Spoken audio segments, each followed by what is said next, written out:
I know a lot of people might be wondering, after exposing the father of my son, what happened?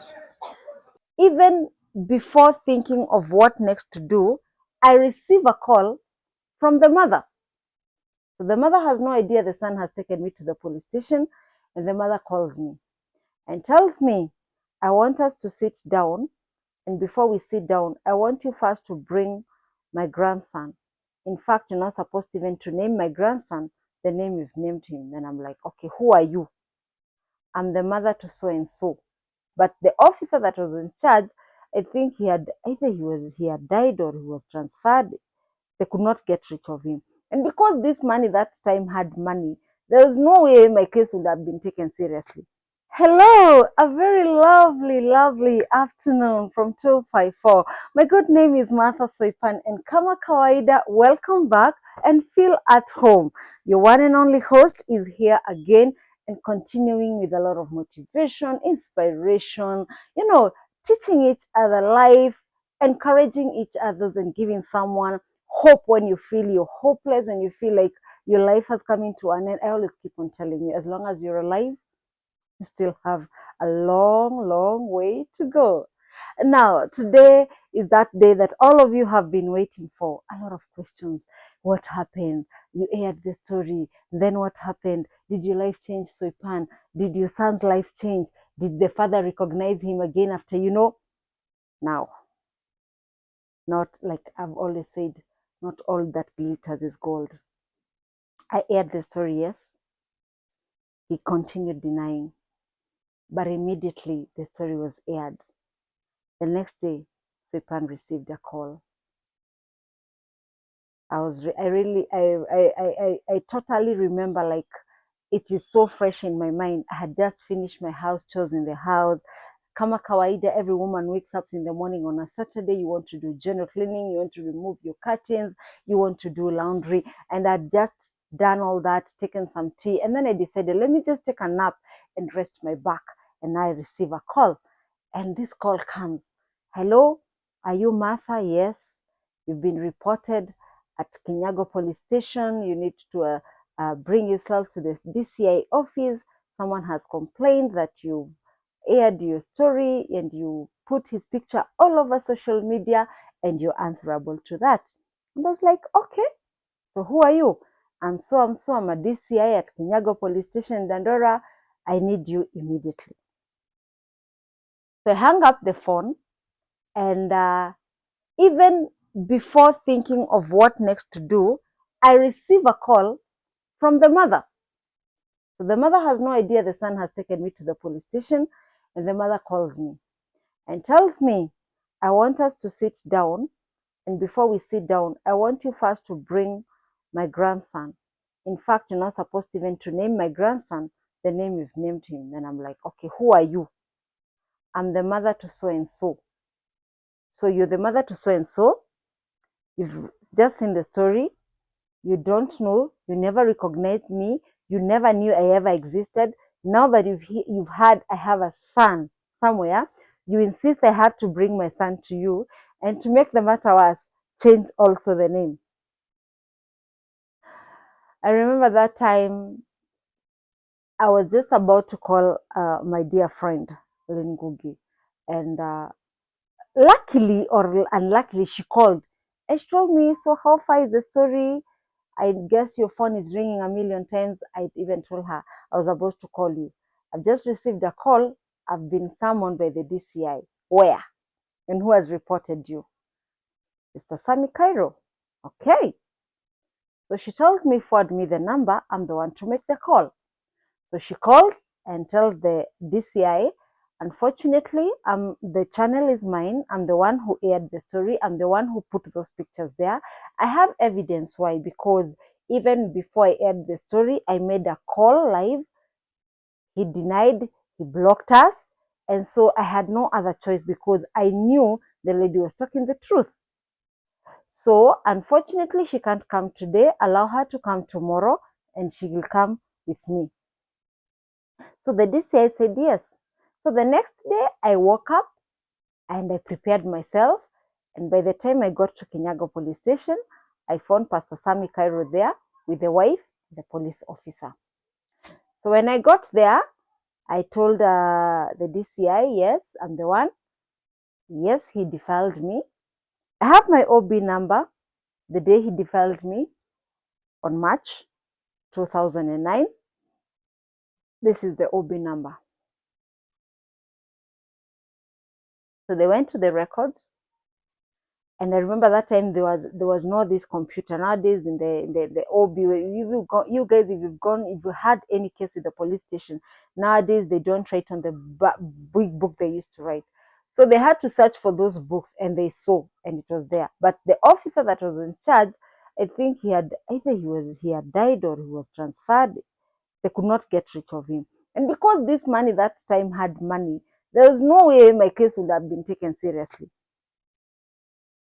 So there was a lady here, and I really thank God because that office had a lady and two men. So that lady asked this man, so that now that we have the evidence, do you still want to continue with these charges? Did you rape her? Yes. Does she has your daughter, a son? Yes. So were you called? Because now we can see. Yesterday you came and reported.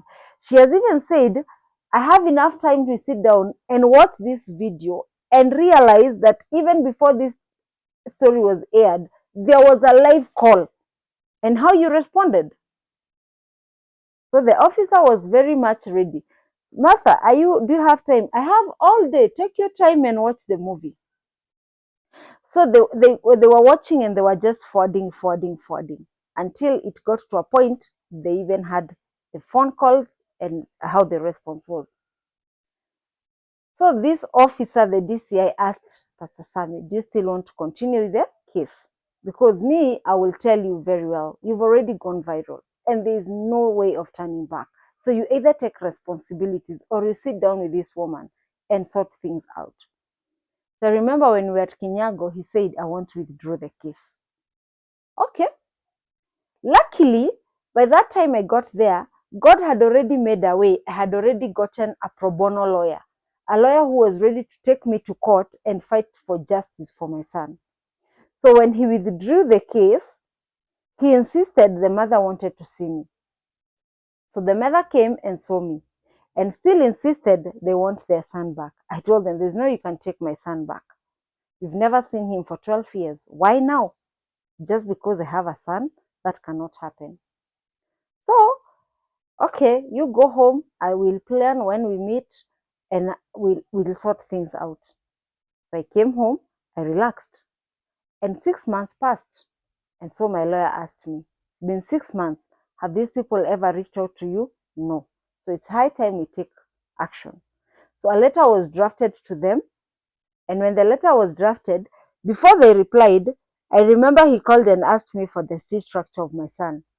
So I sent him a fee structure. And that time, the only thing he paid, I remember he paid 10,000, sent me the receipt. The letter went mute. So when another letter was sent to him for them to come and sit down, we have a discussion, that was when they looked for a lawyer, and the lawyer sent a message to us through a letter that he has denied he has a child. If he still insists my son is his child, we go for a DNA test. And I agreed. And since, according to law, when you request for a DNA test, you're the one to pay. So we went for a DNA test, which he never turned up. We were at the hospital the whole day until we made a call. We were given a funny excuse, and from there, it was back and forth. We went for a DNA test. There was always an excuse. Another DNA test was always an excuse. A pro bono meeting was always an excuse. Then now, that was when the lawyer started exchanging letters. Then I started receiving threatening calls. Then a lot of demands from the mother that they want my son to stay with them. I refused. It became so frustrating that my son got into fear. My son could go home or go to school with a lot of fear. It really attracted so many phone calls that really kept us in so much fear. To an extent, I remember last year, March, that was 2023 on March, we went to court. And that was when I said, I've left everything to God and I'm not ready for a back and forth thing. So if people think that Sami Cairo stood up and took care of his son, he has never done that. It has always been one excuse to another. I had to give up. And by the time I gave up, actually, it is my son who told me, I'm not ready to leave school again, mom, for DNA for someone who doesn't come. After all, he denied me before I was born. He wanted me killed. So, mom, I believe you can still raise me like you've always raised me. And God will always make a way for you to put food on the table for me and to give me the best education that you've always given me since I joined school. So it has not been an easy journey. And I would want to encourage any person there who is really pressing charges and working hard for maybe your child to get rights or support from the father and they are not ready to do that. Please, please, no, stop wasting your energy, stop it wasting your precious time. That time that you're wasting chasing him and fighting, having a back and forth with lawyers and court issues and court time, work it on making money and making yourself something productive for your children to salute you in the next future. And I'm saying this with a lot of confidence because I had to even report to the police station because when I refused to hand over my son to them, it became a lot of, I got a lot of threats and all that. And I remember even immediately, even when I was taken to the police station that day, I even placed some messages. I had received a lot of insults from the sister. The sister called me all sorts of names. So even when we were at the police station, I had every right to open another case of being also insulted because I asked him very well. Even I still have the letter that he withdrew the case and he wrote, I'm ready to stand up for my wrongs and I want them to make them right. But he has never done so.